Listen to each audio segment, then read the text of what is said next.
Hey. Woo! We are so excited. Oh man, we're super today excited to have Loraine Yalch. Mm-hmm. Did I say that right?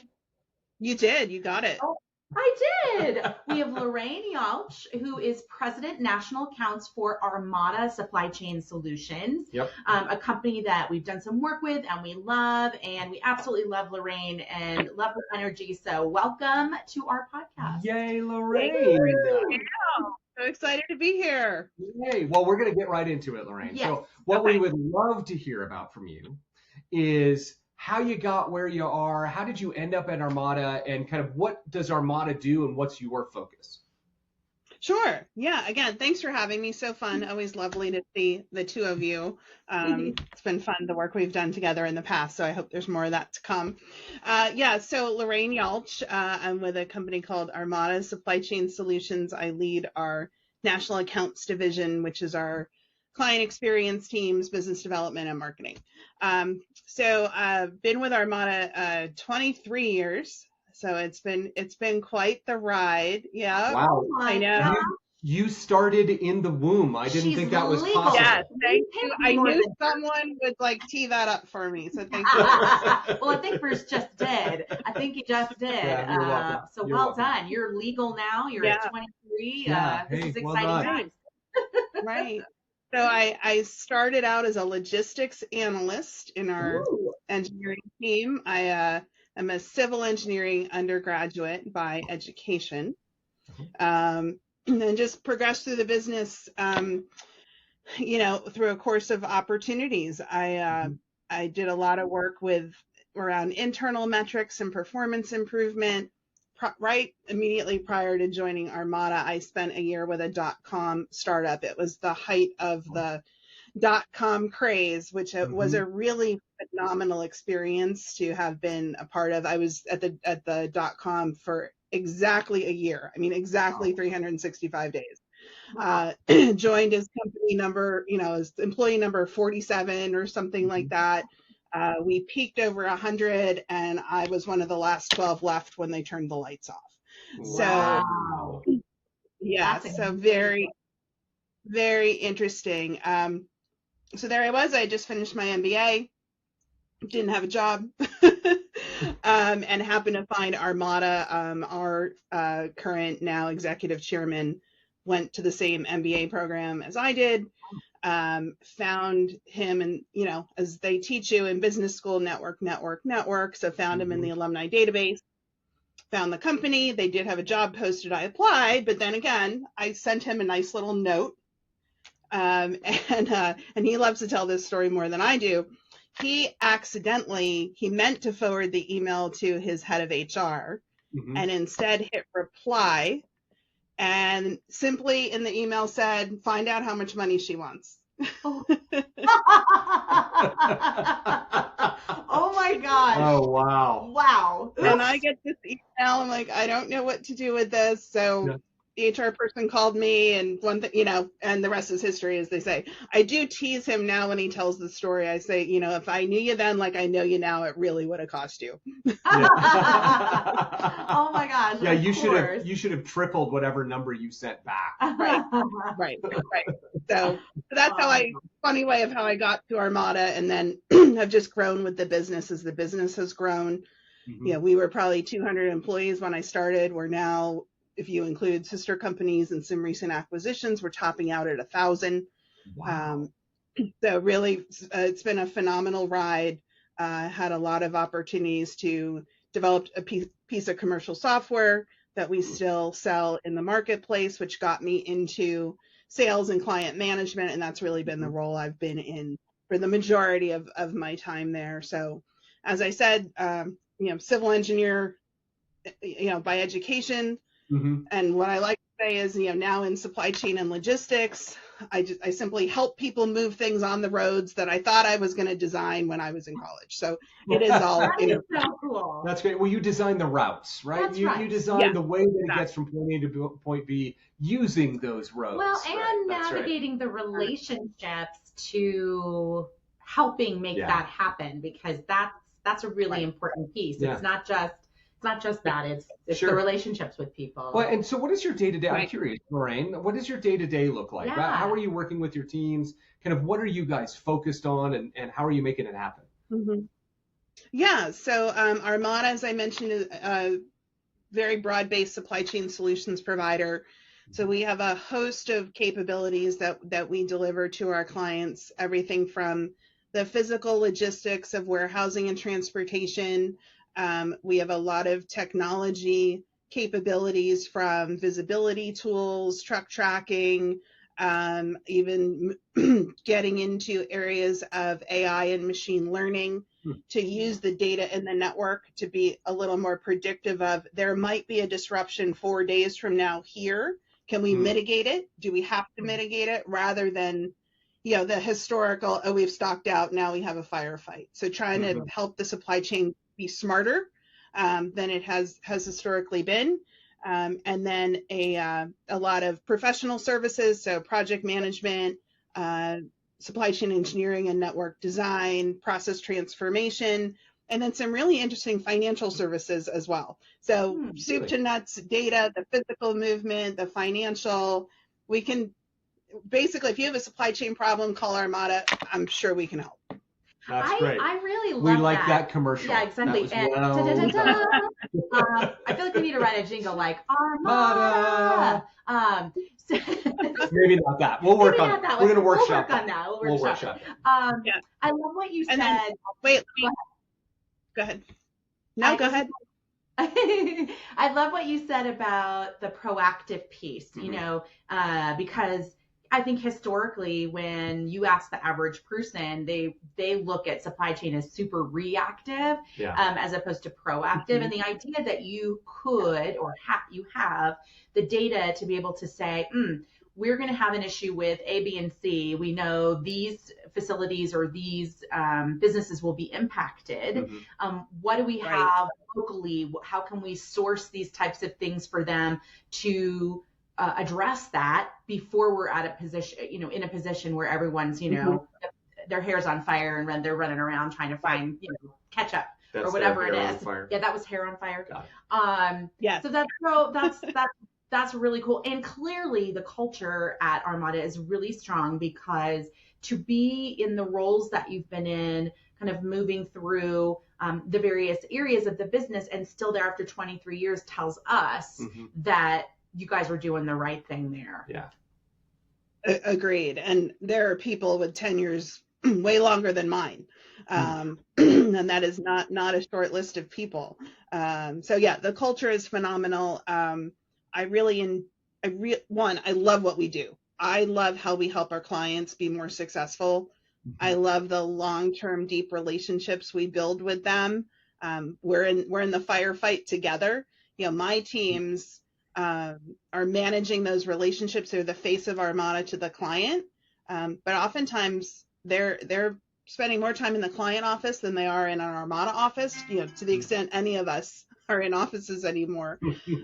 So they're an extension of the client team, and being there to listen to what their challenges are and how can we uniquely support them, and also what are the priorities. So while we may have a huge scope of services we're providing, are we really focusing our energy in the right place? So I love that that's what I get to get up and do every day and help my teams do.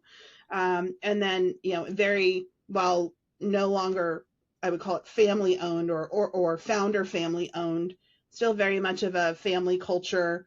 We put our people first. We're all about open planning and collaboration. We really want folks to have fun and think like an owner and take risk in a very, in what we believe is a safe environment.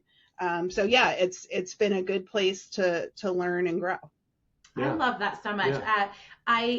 So speaking of your people and the teams and being kind of the face of Armada, look, it's one thing to have data, to work with AI and machine learning, to utilize that data, and then obviously the logistics and the technology. And what it comes down to is you still have people, and those people have to have certain skills. So if you could, wave a magic wand and just give everyone this one soft skill that you think is really valuable or really important, what would that be for your teams and beyond?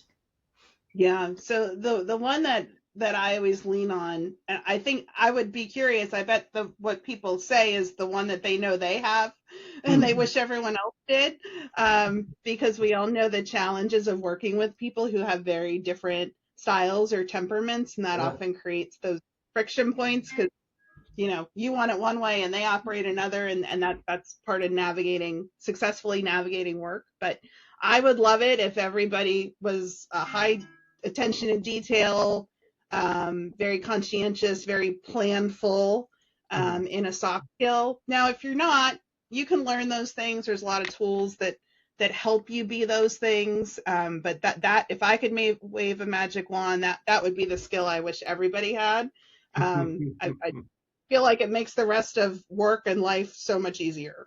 Oh my gosh. That sounds very much like an engineer. Yes, it does. Lorraine. Right? Right? Makes a lot of sense. Yeah, it makes me think about the fact that, we were just talking about this with another client a couple of days ago, where we said, you got to know your people. And it's super important to know, like you were saying, the friction comes in when people have those different temperaments, et cetera. And knowing that about you, Lorraine, would help me show up for you better. And so, like, if I'm coming into a meeting with Lorraine, I better have my ducks in a row, and I better make sure that I've looked over everything and analyzed everything and things are together. If you walked into a meeting with me and you needed to kind of influence me or my decisions, I'd love for you to tell me a story. I'd love for you to, start with something other than just data, because I'm not as much data. Now, Bruce is data, and you guys are very similar. We would get along famously. Exactly. Lorraine. So I love that. I think we're kind of saying the same thing. It's like, look, know who you're going in to talk to and what they need, and then meet them with that ability. So exactly. And I've done, so we use at Armada, both it's a hiring tool, but also a professional development tool. We use an assessment tool that does a whole host of personality insights and assessments, and one component is a disc. In some cases, the simplest one. The other ones really give you a much richer perspective of the person and what makes them tick. But probably about a year ago, the external person who facilitates a lot of that for us, she did a composite for me of my team. And then we all sat down and talked about like where we're similar. And there is a lot of the high C, organized, detail-oriented sort of engineer temperament. But then we have a lot of the very chatty storytelling salesperson kind of temperament. So we spend a lot of time understanding each other. And to your point, Gail, how do you understand the person so you don't get frustrated by what you perceive as a gap? Because it's not a gap. It's just we're wired differently. Right. And then how do you show up with that person and have it be productive? Yeah, it's amazing how quickly we forget about that. I don't know if you've had this experience. We've certainly seen it in our own business careers where we do those sessions, right? So we get the feedback on DISC, or Insights is another one that we've used and been a part of. And then companies don't do anything with it. They're like, it's gone. It's like a label, and then they don't leverage it. Right. Which it doesn't sound like. That sounds like the opposite of what you're doing, because you've brought in people to kind of better understand your team and how it works together. So many of our clients, though, don't do that. No. Yeah. It's really been a great tool and process for us. And especially, it's good for everybody, but as I look at my team and having to be that external face and interacting with the client, and for them to even just understand that there is sort of a method to the madness of why we each behave the way we do, and have orientations and preferences, also gives them a better lens on thinking about their client. The first time we did work together, you helped us with the Willy Wonka effect work, and again, just a different way of categorizing people and helping to understand, okay, this is what makes them tick. This is the kind of behavior you can expect. And as a result, this is how you need to prep to try and be successful. Yeah. Exactly. It's great shorthand, right? It's just great shorthand. Yeah, right. Our brains love it. Our brains need those little kind of tricks to kind of help us get over the real heavy lift of meeting each other in the middle. Right. Yeah. So And it's thinking a about lot easier to remember Veruca and what she's all about than remembering a very technical psychological structure like a disc. Yes, exactly. So like, true. I know who a Veruca Solve Oh, is. yeah. This is what I do. Right. And this is how I talk to them. Absolutely. So thinking about back to kind of friction on teams, and this may even go back to the days of when you were at your .com. By the way, I'm curious to know, what was the .com can you share? What was the .com you were part of? Yeah, sure. Yeah, it was called onlinechoice.com, based in Pittsburgh. I found my way to it. I was in grad school at the time, and the wife of one of the co-founders, who was is a good friend, said, "Hey, you need to come work for us." I'm like, "Why do you need an engineer in a .com?" I don't, but it was great. But so what we did, it was born out of the deregulation around electricity and natural gas, where you, as a consumer, you started to have a choice of, okay, the utility company delivers the utility to me, but I can choose to buy the utility from another entity. Got it. So we would like work with the seller of the utility, gas, electric, cable. We got to know a whole host of things. And we created pools of consumers through the website.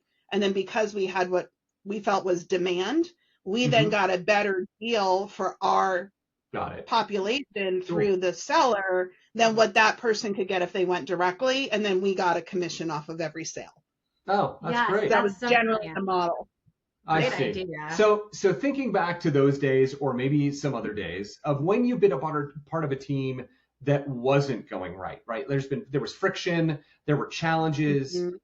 As a leader today, how would you go back and fix that team? So help us understand what the team was doing and kind of what was going on as much as you can, and then tell us what you now might have done differently. If you could go back in time.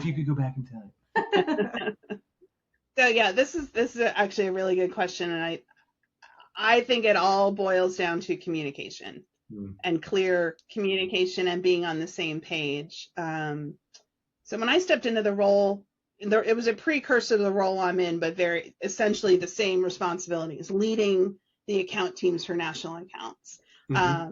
There had been some friction in the group. There was some underperformance. There was some misunderstandings of what is the state of this client relationship or not, who's doing what. There were some challenges.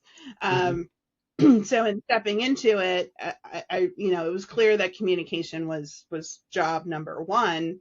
And I remember sitting with my husband as I was sort of getting ready to take this job and be in front of my new team for the first time, because that's always an interesting experience, especially being promoted from a group of peers to now be their leader. That we could spend an hour just talking about that. For sure.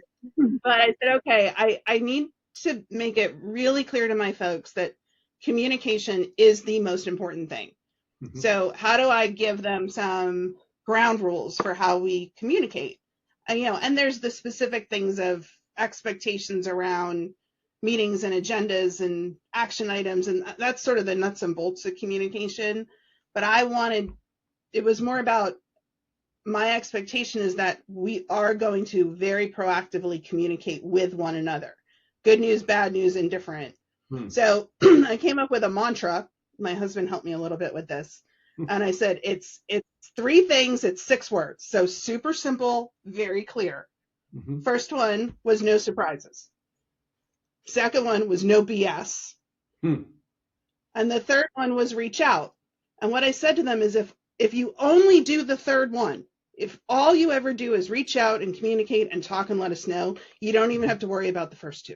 And that's how we set up sort of the rules around how we as a team were going to operate. And I would like to think, given the results we saw, certainly that wasn't the only thing. And there were lots of great people on that team with great skills and doing good work. We just needed a different way of a different framework for how we were going to agree, not just to operate with each other, but to operate with the organization. Oh my gosh, that's so true. I want to make sure I got those down, because I think this is great. Yeah. No surprises, no BS, reach out. I like it. You got it. In fact, one of the things I really like about, I think we just get in our own way. Mhm. We get in our own way and we make all of these assumptions about other people and how they're going to take it. And, or we try to like, we say, oh, you know, I'm not going to reach out because I need to, they're going to think I need to solve this on my own, or they're going to think this of me or whatever, instead of just full transparency and the opportunity for connection, trust, empowerment, all of those things that come with really great communication. So I love that you did that with your team, and think, you know, it's nice. It also tells, it would have, if you were my leader at the time, it would have told me a lot about you, and that you were just like, you pull no punches, shoot from the hip. Like, this is, you know, this is what you get. And there's no, you know, there's nothing, nothing hidden here. And I love that. Sorry. Before you ask the next question. I'm going to go get rid of that woodpecker. Give us 1 second. Yeah. We have a woodpecker problem. It's a thing. No. Like our dog loses his ever-loving mind when the woodpecker starts to peck on the walls. And I mean, to the point where like if he could get his hands on him. Thank you. Sorry about that. Sorry. So my next question for you is, what is inspiring you right now? What is making you happy? What is something you're looking forward to? Any of those types of things. It can be personal or professional or both. Okay. What's putting a smile on your face right now? Yeah. So, you know, and this is personal, which I think is important because it helps. Look, work is fun, but work is hard. Yes, that's right. At the end of the day. So you need that, you know, that balance as much as you can. And I am not a balanced person. I think this whole thing of work-life balance is just, it's just a flawed thought process. Yeah. It's a fallacy. It doesn't exist. Yep. Total fallacy. And people waste a lot of energy trying to get it, and you just can't. So, you know, I think it's more about harmony than balance. Harmony is a much better word. So what's inspiring me, so we've been back in Pittsburgh. We were in Denver for about 11 years, which is also a connection that we all have. So back in Pittsburgh now for 4. Lovely house, needed a lot of work. Grounds needed a lot of work. So we're really starting to see the landscape coming together. We did a big project in the backyard this summer. So starting to see it look beautiful and lush and flowerful and all of those things. It's funny when I tell people this, they're always, it's so different from who I am and all the background I explained about myself. If I could do anything in the world other than what I do today, I would own a flower shop. I love that. That's great. That's great. So, you know, to have sort of that natural beauty around me and it all's coming together, like it makes me so happy.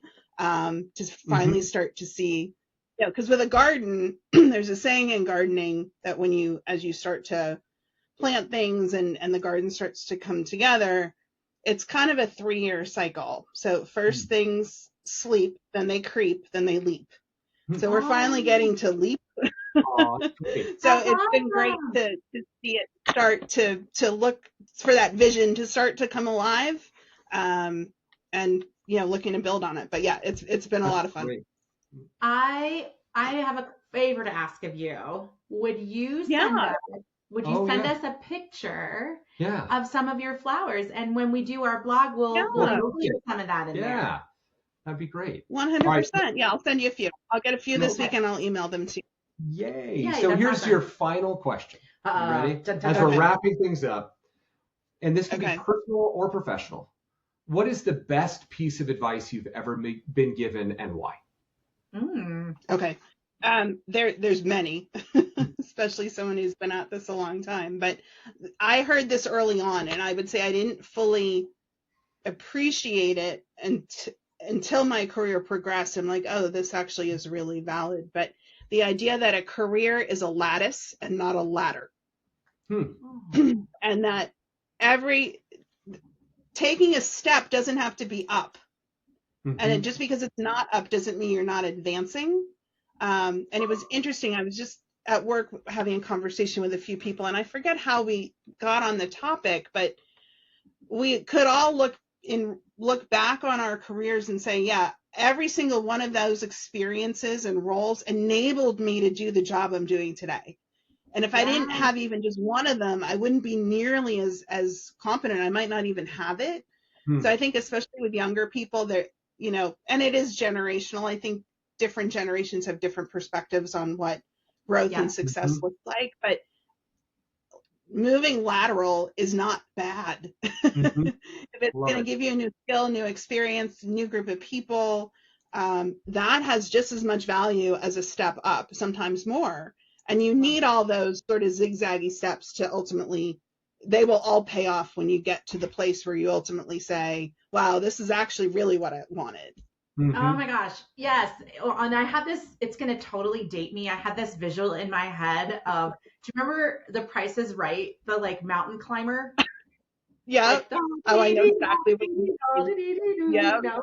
Do you remember? Oh, and dating me too. over here, and then he went over here. I mean, it was like fun watching him. So that was the visual in my head. And I love that you talk about it from the perspective of lattice as opposed to just up or down, because it's richer, it's more complex, there's more interesting, you know, experiences, etc., that happen in that. So thank you so much for sharing that with us. And Loraine Yalch, thank you for being with us on Trailblazer. Yes. We have had a delightful time. Yes. Wonderful to see you both as always. I'll send you some pictures and have a wonderful weekend. We'll look forward to it. Thank you, Loraine. Okay. Bye.